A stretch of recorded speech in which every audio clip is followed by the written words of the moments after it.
Okay, I think, okay, floor is yours.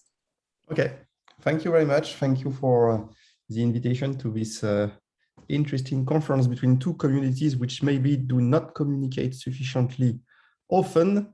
This talk will be about an algorithm that I've been working on over the past, let's say 10 years in order to simulate rare events. So I will present the algorithm, of course, and I will also give some applications. So originally, the motivation for me was the simulation of reactive trajectories in molecular dynamics. And so I will talk about this application. And then later on, I met Eric Dumonteil, who is also here and will talk just after me. And we realized that it could also be used for nuclear safety, so for radiation protection. And I will also present applications in this context, okay? So that's the plan to present the algorithm and the application in this context. So let me, So let me start with the algorithm itself. So what we would like to do, so this is a quite general setting. Actually, we have a Markov dynamics, xt, okay, in some typically high dimensional space. And we have two stopping times, tau A and tau B, okay? And what we are interested in is to compute expectation of these forms, okay? So we would like to look at trajectories for which tau B is smaller than tau A, and to make averages over some observable of the trajectory between these two times, 0 and the infimum of the two, okay? And we are in the rare event setting, okay? That's really the keyword of my talk. So in the sense that we assume that the probability to actually reach B before A is very, very small, okay? So in the context of nuclear safety, which is the main focus of this workshop, you have to think of xt as being exactly the process that Emma presented this morning, a process which is piecewise deterministic, and from time to time you can have absorption, you can have scattering, okay, or you can have possibly fission, okay, you can have some what are B and A in this context? So tau B would be the time to reach a detector, okay, and tau A would be the absorption time. So you would like to look at the probability that you reach the detector before being absorbed, okay? And then maybe you would be interested, if you think about that, at the flux which enters the detector or things like that, okay? So this is what I call the killed process setting, okay? And another setting that I will talk a lot about in the following is what I call the reactive trajectory setting. So in this case, it's a little bit different. So you have, again, this Markov dynamics, but you now have two states, A and B, okay?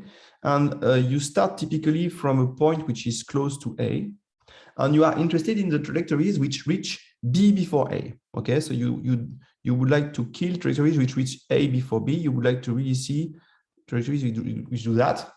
And why is this a rare event? It's because A is a metastable state. So when you start from such initial conditions close to A, typically you go back to A, okay? And so this is why it's very difficult to simulate this ensemble of trajectories, which are very important in practice. So this is in the context of molecular dynamics. And these are very important in practice because it gives you typically the molecular mechanisms, which the reaction mechanisms, let's say, which brings you from one metastable state, the starting one A, to some target B. Okay, so that's the idea. So this is the question we have. Okay, how to simulate these those trajectories.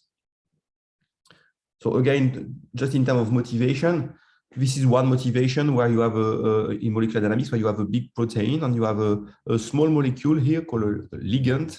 And you see that this ligand can leave the pocket of the protein, which starts from in red here. And the question is, are you able to simulate the typical time it takes to leave? Okay, and this is a rare event to see such an escape. Okay, and so here the question is how to use these rare event techniques in order to compute times, which is a particular question. But also typically what is the mechanism to leave, which is really what I've just presented. Okay, and look at the time scales. Okay, the dissociation time is 2 to the 10 to the -2 seconds, and typical time step of your dynamics is 10 to the minus 15. So, and again, some applications will be related to radiation protection on the nuclear safety. And again, I will come back to that. So here is a typical example I will present in the following. So this is a toy problem, if you want, where you have a source here at this point, and you have here a channel, a 3D channel, if you can see it, where you have air, but around that you have a very absorbing material. So it means that as soon as a neutron leaves the channel, it is almost immediately absorbed. Okay, so it has to find its way through this maze in some sense in order to actually reach the detector, which is at the end of the tunnel. Okay, so how to compute the such trajectories and how to estimate the probability of going to the detector before being absorbed. That's the kind of question we would like to address. Okay, so to present the algorithm, I will present it in the context of the A-B setting. So you have two states, A and B, okay? And so if you think about neutron, you just have to change this by absorption on time of absorption, let's say on time to reach the time to reach the detector. But as you will see, I mean, the algorithm is exactly the same in the context of a neutronic context. So let's stick to this situation where you have two metastable states A and B, okay? And you would like to simulate, starting close to A, a trajectory which reach B before A, okay? So how to do that? So the basic ingredient we need is what is called sometimes a reaction coordinate or an importance function also. So it's a function which is with value in R. So it's a one-dimensional function, and the level sets of Xi will index in some sense the advancement of the trajectories on their pathways to B. Okay, so it's a kind of index of the transitions from A to B. And what you ask on Xi, this function Xi, is that A is in some region where Xi is lower than Z mean, and B is in some region which is such that Xi is larger than some Z max. Okay. And so what is this Xi is, of course, a big question. I mean, the quality of the algorithm will depend a lot on the Xi, as you will see in the following. But it can be chosen quite naively in many cases. For example, you can think of a distance to a point in A. Okay. So it could be something quite simple, let's say. Okay, something geometric, let's say. So, for example, for the neutron application, it could be a distance to the source. Okay. And so we are interested in the event you reach A before B, the trajectory reach A before B. So these are just the stopping times which are defined here. Okay. Right. So the algorithm I will present is called a multi-level splitting approach, multi-level splitting algorithm. So the idea goes back again to the 50s, as Pierre mentioned in his lecture, Kahn, Harris, Rosenbluth. But I will use an adaptive variant of it, and it's not just a detail, which has been proposed by Frédéric Serroux and Arnaud Guyader in 2007, and we built on that later on to be able to tackle this kind of problems. So it's called thus the adaptive multi-level splitting, and I will explain in the following what is exactly adaptive in this context.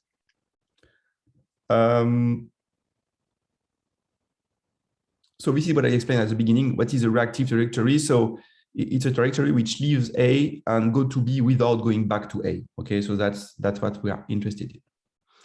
Okay, so what is the basic idea of splitting algorithm first without adaptivity? Okay, the idea is that you would like to simulate this, to simulate this event and to compute the probability of this event. So what you do is that you construct actually a sequence of events. Okay, so you see you have it's nested. So TOBE is more than TOA is included in a sequence of events, which will be more and more likely, let's say, less and less rare.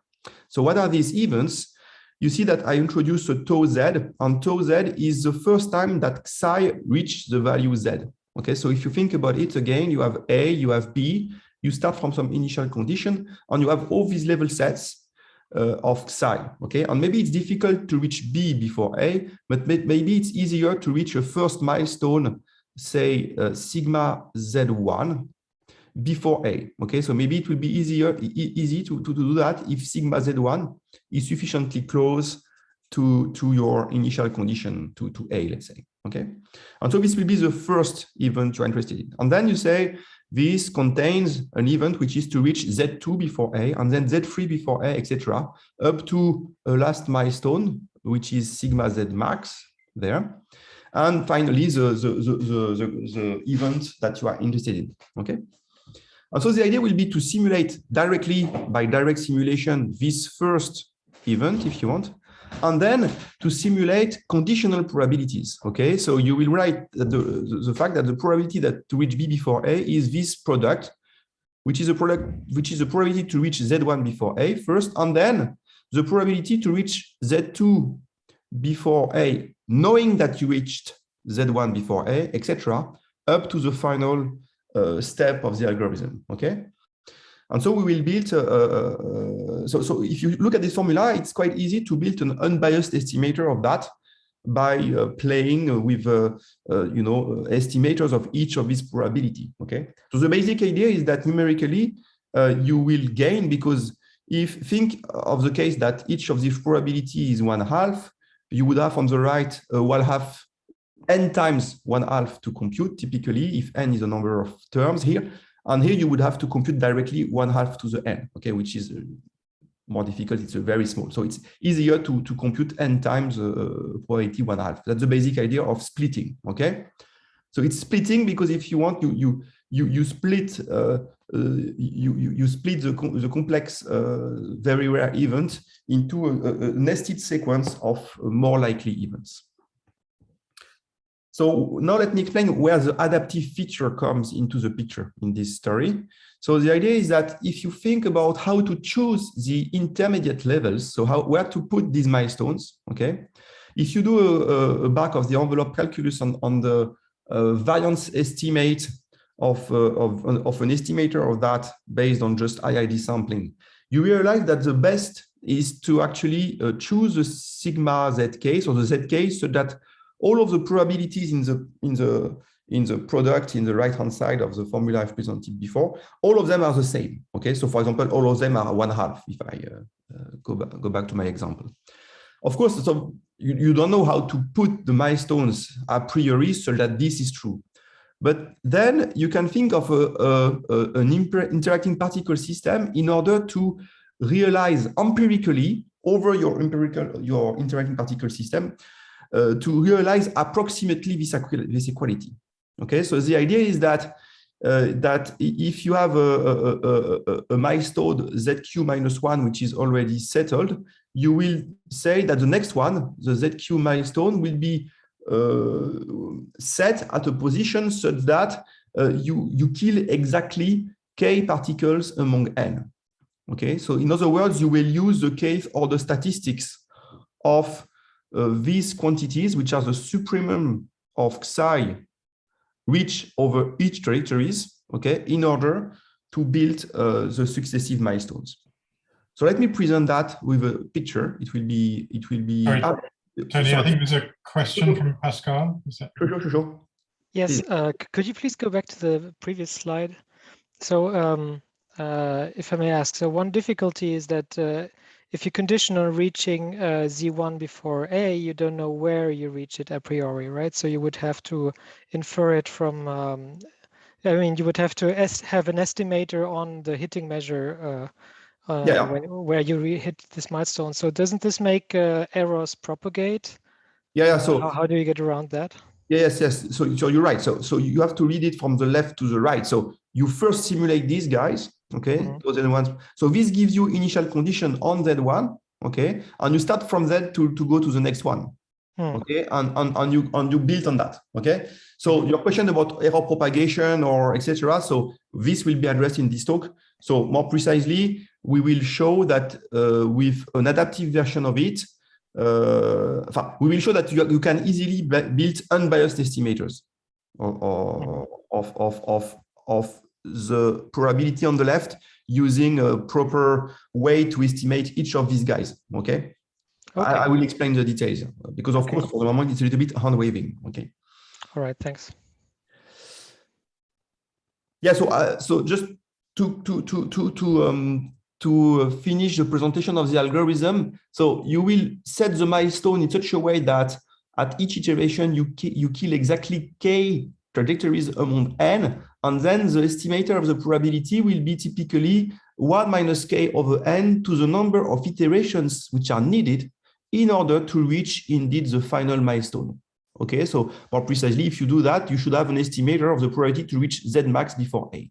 Okay, and if you are interested at the end of the day at the probability to reach B before A, you just multiply this by over the last trajectories that you have obtained in the last iteration at the Q iteration. You look at those which indeed goes to B before A. So this could be very close to 1 if indeed sigma Z max is very close to B. Okay, to the boundary of B, let's say. All right, so that's the basic idea. And let me explain a little bit the algorithm now just to be clear. So you have a, you have a B, and here I represent the sigma Z max, okay, the last milestone. And this is maybe a sigma Z min, or maybe it's a first milestone, maybe, or it could be anything. So it's the support of the initial condition, let's say. Okay, and you start with 3 particles, let's say. In practice, 3 is more like 300 or 3000, but to the picture, I use 3 particles. And of course, when you do a simulation with starting from these initial conditions, you go back to A because it's a rare event to reach B before A. So this is what you obtain. And then you look for the bad guy. So you compute the maximum of psi over each of these trajectories, okay? And you say this, so I would like to kill, you decide that you will kill 1 among 3. So here K is equal to 1 and N is equal to 3. If I use the notation of the previous slide. So which one should you, where do you put the first milestone in order to kill this guy? So the answer is that you should put the milestone exactly at the point where this one reaches its maximum. So this is what you do. So this will be the first milestone, okay? And then the problem is that, so you kill the red guy here, and the problem is that now you have only 2 trajectories. And so the idea of the AMS algorithm is to actually draw a new trajectory in the ensemble of trajectory which reads Z1, the first milestone, before going back to A, by simply choosing one of the other trajectory at random, duplicating it up to the point where it reaches this first milestone, and then you finish up the simulation with new random numbers, okay? And so this, you go like that, and you go on. So you see how the algorithm proceed, and you see that of course these milestones will be an increasing sequence of associated with an increasing sequence of values of psi, okay, and at some point you will reach the maximum, okay. And then there is a subtlety, because in practice we are always dealing, at least in molecular dynamics, we are dealing with discretized in time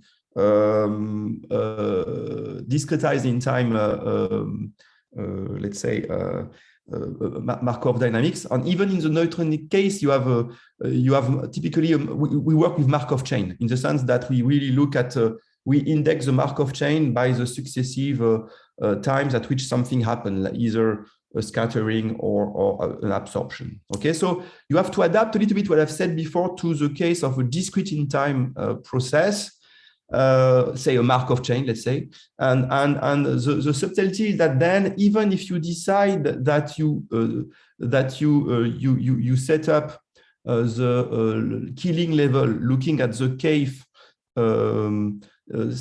order statistics, it may happen that more than cave particles actually are at this level. Okay, so it means that you have to look at, to kill all of them, all the particles, all the trajectories, let's say, which are at this level.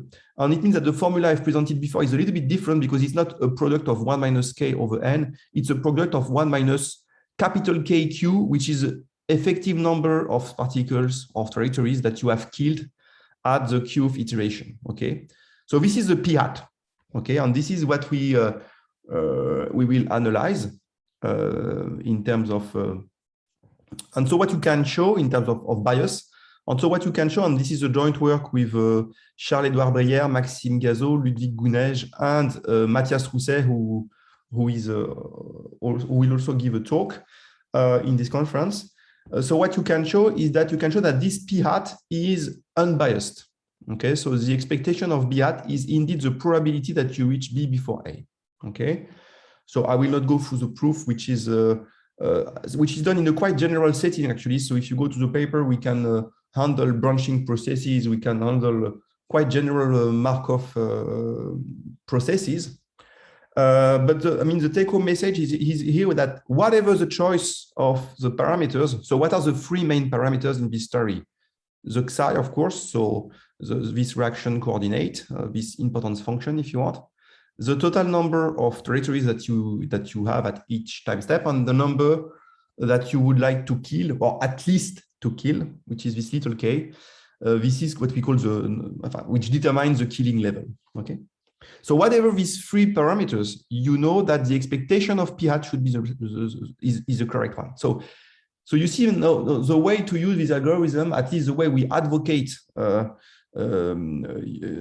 use this algorithm, is that you should do many instances of p hat.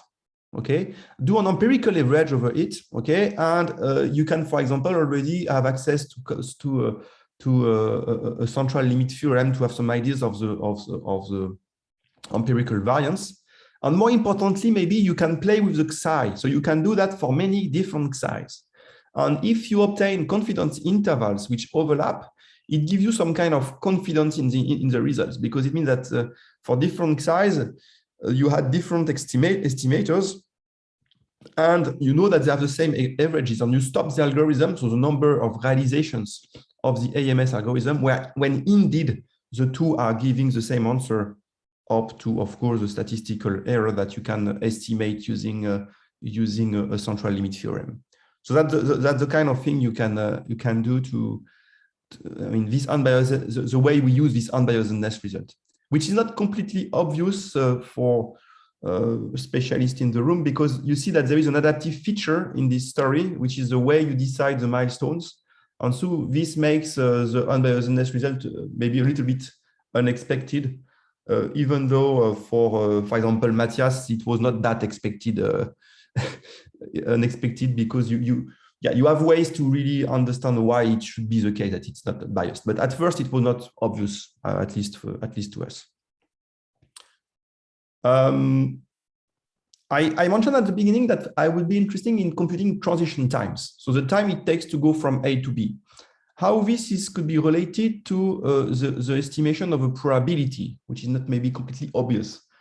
So there is it's related in the sense that the way we do it is the following. So we take a first milestone, okay, so some kind of sigma z mean, and we say that a trajectory which goes from A to B, typically what it does is that it does many failed attempts, which is it goes from A to sigma z mean and back to A, many failed attempts. And then finally, there is a successful attempt in the sense that it leaves A, it goes to sigma z mean, and it indeed reaches B before A, okay?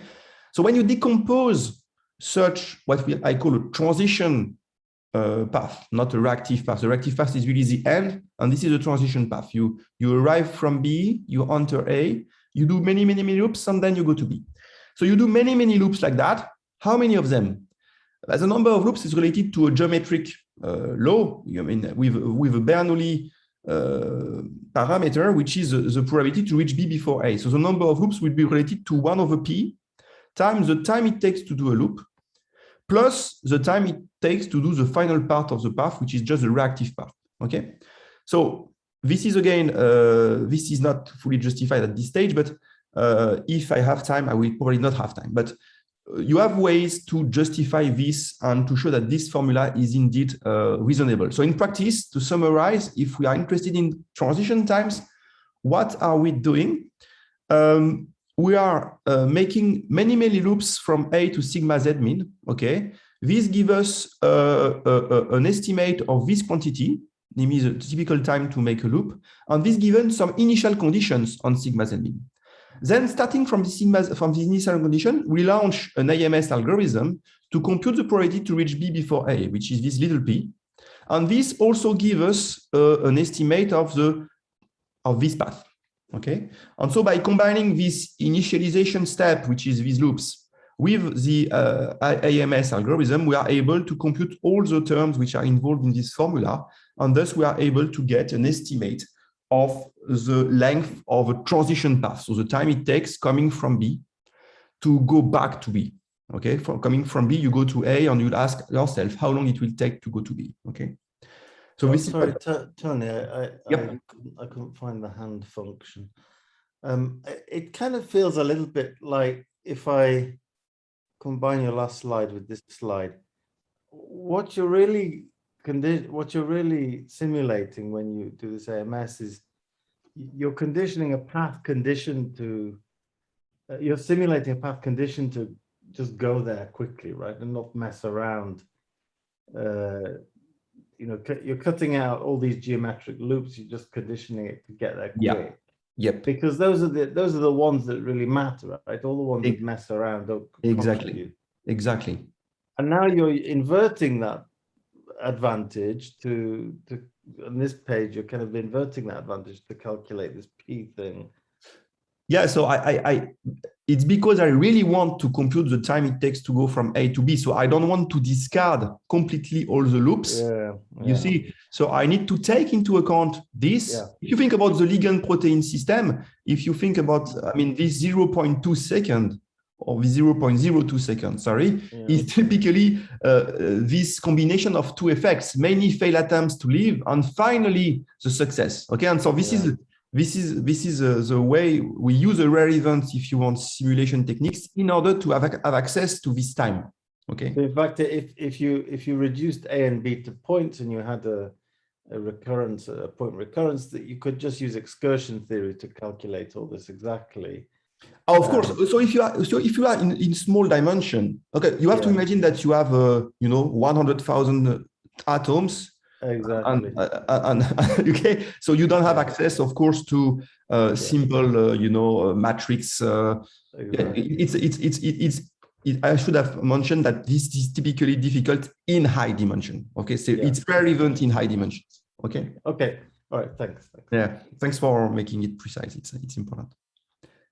So let me present a numerical results first. As mathematicians, we start with very, very simple stuff. I was mentioning a protein with a ligand. No. Okay, let's do a 2D case with a stochastic process, which is a solution to this SDE, where you have a potential V, which is given by that. So you see you have one well here, another well there. And one important feature of this is that you have two paths to go from A to B. You see that you have here one path which goes from one saddle point, and another one which goes through actually two saddle points. Let's call it the lower path here and the upper path here. Okay. So it's a well-known problem which has been used by many people because there is an interesting feature depending on the temperature, which is this beta -1. So depending on the intensity of the noise, if you want, one or the path or the other is more likely. So this is a very nice, if you want, test case in order to check that indeed we are able to find this relative probability of if I go from A to B, do I use more in a more likely way the upper or the lower path? Okay, so this is why it's a nice result. And so I've told you that we can play with psi. So let's play with psi. Can you think of three psi's? The distance to the left well.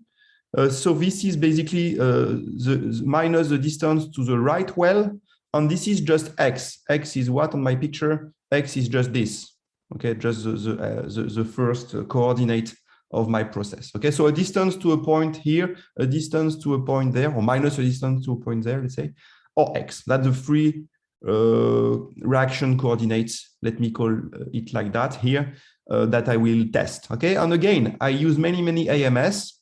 This will be n, the number of independent realization of AMS I'm doing, and I'm just computing the empirical average plus an error which is estimated using an empirical estimator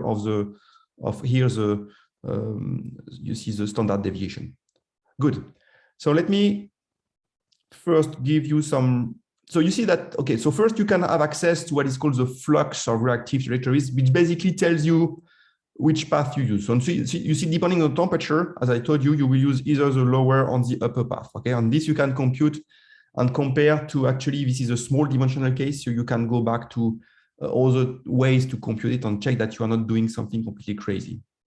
This is more interesting. I wanted to emphasize on that. So here on the x-axis, you have the number of runs of the AMS algorithm I'm doing. So you see we go up to 6 million. It's huge. Okay. But it's, I mean, we made it hard in some sense, as you will see, in order to understand what is going on. We take k is equal to 1 and a number of trajectories, which is 100. This is the temperature that he used. And we plot for the different reaction coordinates as a function of the number of replicas, this interval I was mentioning before. Okay, so this p bar n minus p bar n plus delta. Okay. And so what do you see? So you see first that if you take the norm to the initial point, you have a result which is much better than for the other reaction coordinates, in the sense that the confidence interval is much smaller. Okay. You also see that in the long time regime, or in the large n regime, let's say, all the confidence intervals indeed overlap. So I mean, this makes sense. But you also see that when n is not sufficiently large, you have what people call an apparent bias phenomenon, in the sense that if you compare what you obtain with the norm to the initial point, the green, okay, and say the red, which is the norm to the final point, at some point you see that the two confidence intervals do not overlap at all. Okay, and this is because, of course, the estimate of the variance that you have is not good. Okay, and you see this big jump when the algorithm realized that he's completely off in terms of the estimate of the on the variance. Okay, so you see that here we are able to estimate a probability of 10 to the minus 9, so quite a small probability. So we see that different temperatures and different, we can make it more, I mean, as difficult as we want by making the noise smaller and smaller, of course. Huh?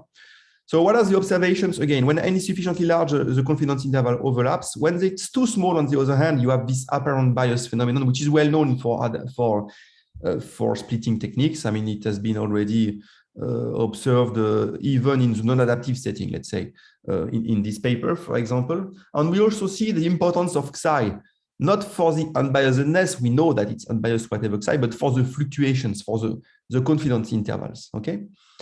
And again, this is the take-home message that it's good to use different Xis in order to gain confidence in the results. And then we try to understand a little bit more, where does the apparent bias phenomenon comes from? And maybe I will not present this in details, but the take-home message is that this is really, really due to the fact that you have two paths, okay? Since you have two paths to go from A to B, when you use a bad reaction coordinate, it may happen that for intermediate values of Xi, one path is more likely than the other, okay? And so the algorithm, in some sense, select this path, or at least keep more replicas, more trajectories using this path. And if later on, for larger values of Xi, it's the other way around, in the sense that the other path becomes more likely, then you lose a lot of diversity, because all the paths which were using the wrong directions are all killed at the same time, okay? And so this also gives you a clue of what is an optimal Xi. An optimal Xi is a Xi which is such that the probability to reach before B before A is a constant along the level set, okay?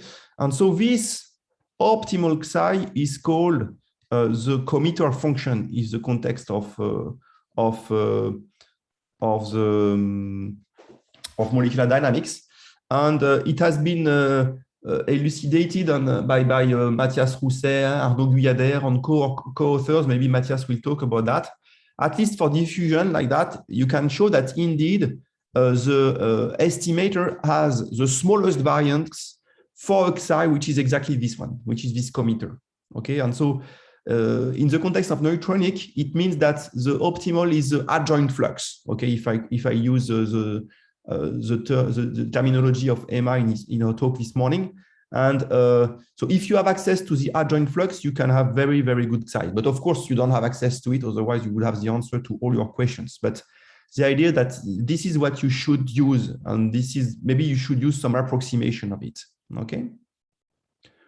Okay, so again, so this apparent bias phenomenon, I will go through the slides, but it's related to the fact that multiple pathways exist from A to B, and that the Xi is bad in the sense that conditionally to reach sigma Z before A, the relative likelihood of the different pathways depend a lot on Z. Okay, and so that's a situation which is bad for the algorithm. So we checked it by, considering potentials for which we can create either one or two paths, and the behavior of the algorithm is completely different. So, okay, and so in the last 5 minutes, I would like maybe to present results on larger test cases and to connect it in particular to nuclear safety and radiation protection. So this AMS algorithm for trajectories, so we proposed it in 2010 with Arnaud Guyader and Frédéric Cédroux. And since then, so we have tried it again in the context of molecular dynamics and for nuclear neutron propagation, neutron transport. So for nuclear dynamics, it has been implemented in the NAMD software, which is a typical software used by practitioners in the field of molecular dynamics. This is not another molecular dynamics, okay, NAMD. So this is in collaboration in particular with Sanofi and with people from the group of Klaus Schulten, who actually developed this code. And also with Jérôme Ménard here. And for the nuclear safety applications, we implemented it in the Tripoli code, which is the code used by the CEA. And this is in collaboration with Eric Dumonteil, that I mentioned before already. So let me present a few examples. So one in the MD context and two in the nuclear safety context. So I go back, to my first example. So this ligand protein system, which is called benzamidine trypsin, I guess I just give the name here, but without details about the biological context. And what people are interested in this field for drug design is typically the time it takes for the ligands to leave a pocket of the protein. Because in this business, if you want to assess the quality of a drug, you have to measure how good, how easy it is for the ligand to go into the pocket.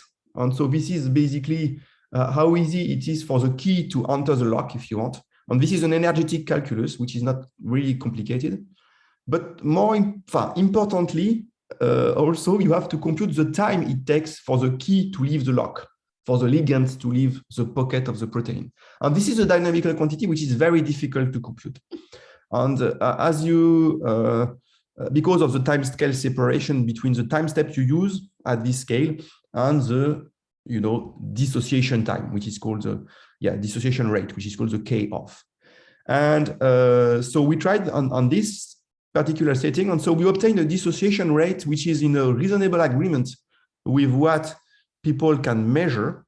And the take-home message is that, you see, we may, at the end of the day, the overall simulation time was 2.1 microsecond, okay, to be compared to the, 1/200, 0.02 second that is necessary. I mean, if you do just naive dynamics, okay.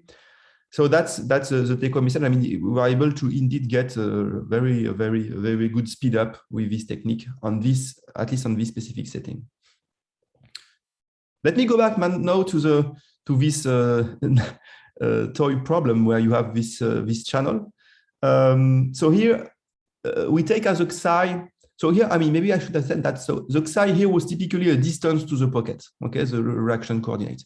So here we take as a psi. You see these points. So you see you have a kind of path that you have to follow. So we will take a kind of linear abscissa along this path as a reaction coordinate, as a psi, okay? And you are indeed able to compute the neutron flux. You see that you go up to a 10⁻⁻20, which is really, really small, to very small probability. And you can make this kind of picture in this case, okay? So this is a setting where you have air here, and again, a very absorbing medium outside. But we've been, I mean, so why I think Eric and his colleagues are interested in AMS is that it's a very versatile algorithm in the sense that it can be applied to any Markov processes, and in particular to branching processes. So processes where you start from one particle, and then it gives birth to many particles because of scattering or some event, some fission event. Okay, and so with AMS, the thing is that you can handle that, and you can keep track of the branching structure. So you can preserve, for example, the correlations in space and things like that. So we have applied this to, in particular, the electromagnetic cascade with neutron and photon. Okay. But it could be used also for fission. I don't know where we are standing at the moment at CEA. Maybe Eric will comment on that in his talk. And so basic idea is that when you have a splitting, you see, so you have, when you do the resampling, you have to copy up to the splitting level, I mean, up to the killing level, and you have to just resample all the branches. Okay, that's the only thing that and the Xi that you use is a maximum over all the branches that you have for a given path. But apart from that, it's really the same algorithm. Okay, so let me finish with this problem, which has been done in the context of the PhD of Henri Louvain, again with Eric Dumonteil. So what is the setting? You have an isotropical photon source in an empty room. So this is air, and you have lead around, so very absorbing medium, and then you have a detector here. And what people are interested in is the spectrum of the photon deposited energy on this detector. Okay, so, and this requires to keep track of all the particles entering and leaving the volume. And since the photon source is far from the detector, you cannot get easily results with direct simulations. So let me present these results. You have here on the x-axis the energy. On the y-axis is the frequency that you have for each of the energies, and you see the frequency of deposition, if you want. And you see that, so if you do AMS, this is the green, you observe indeed a very good spectrum, which is much more converged than what you obtain with the previous code that were used in CEA, which is called the Tripoli analog. And in particular, in terms of variance, you see that here it's much better. And they also compared it with a reference code, but which was run for 3 days compared to 3 hours with AMS. And you see, you have a very good agreement between the two. So this is a kind of validation of the efficiency of this algorithm for very practical applications. So I did not intend, of course, to go into the last part of my talk because so let me conclude on this AMS and I will stop there. So, what are the take-home messages? So if you implement it correctly, so what I mean correctly, I mean, when you have a Markov chain, you have to really kill all the particles which are at a given level, okay? You have indeed an unbiased estimator of the probability on all the non-normalized quantities associated to your rare event. It's important to perform many independent realization of AMS and with maybe different size in order to gain confidence into the results by comparing confidence interval. Again, this algorithm is very versatile and non-intrusive in the sense that it can be used as a wrap-up of an existing code easily. And it can be applied to very general Markov processes. So, I mean, it could be non-homogeneous in time. It doesn't need to be gradient. It could be, okay. So there are many things to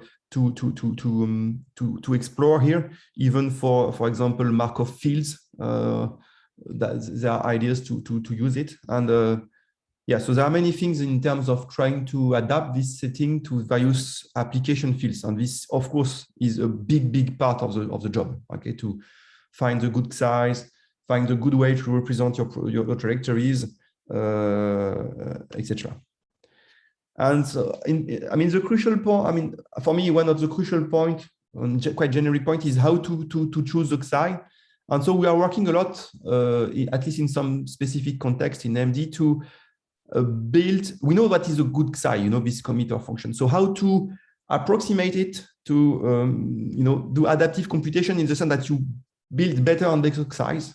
That's the kind of question we have. And from a theoretical, so this is numerical, if you want, and from a theoretical viewpoint, we observe that the algorithm is quite robust in the sense that if you leave a little bit the optimal Xi, it's still very good. So we would like to better understand, if you want, how the variance depends on the distance of the psi you use with respect to the optimal one. Okay, and this is something which is not fully understood theoretically.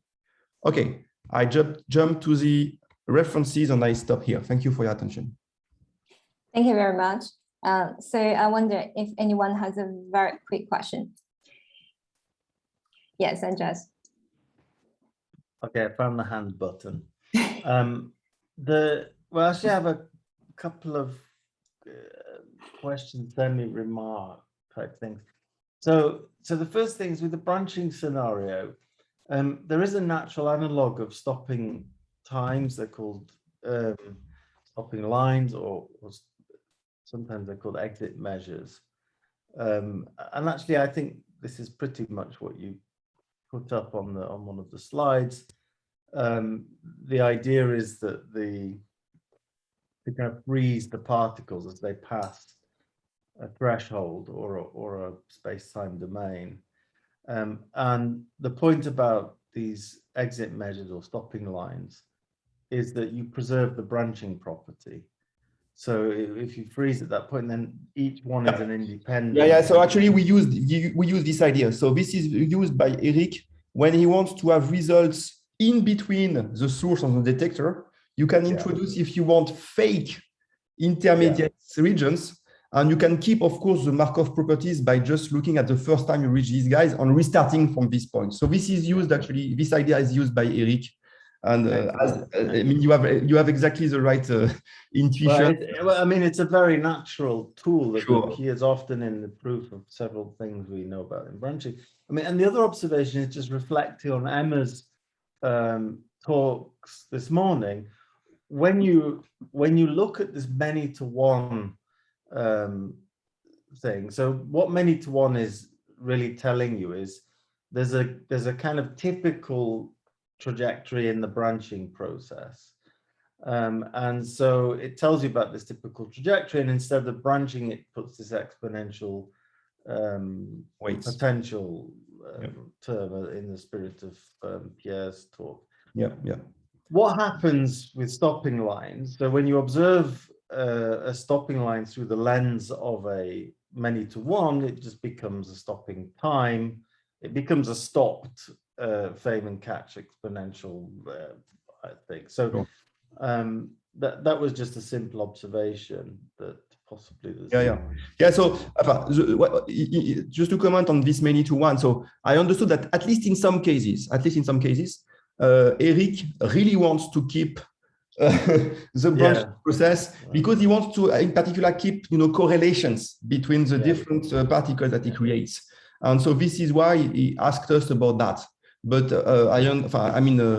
of course, you can use the many-to-one reduction first, and then use AMS on the weighted, the weighted particle, single particle system. I mean, there is no objection to do that. I mean, it's there's something that fascinates me actually about this whole dichotomy of many-to-one versus the particle system. So on the one hand, the branching is just a really natural way to feel out the space, right? So all these simulations, the best way, the most accurate simulations are the ones that feel the trajectory space the fullest, right? So, and a branching, what better way to do that than to send out branched particles? I mean, essentially, all these algorithms are recreating the notion of branching in different ways. True. True. And so it's in perfect balance with what you want the branching process.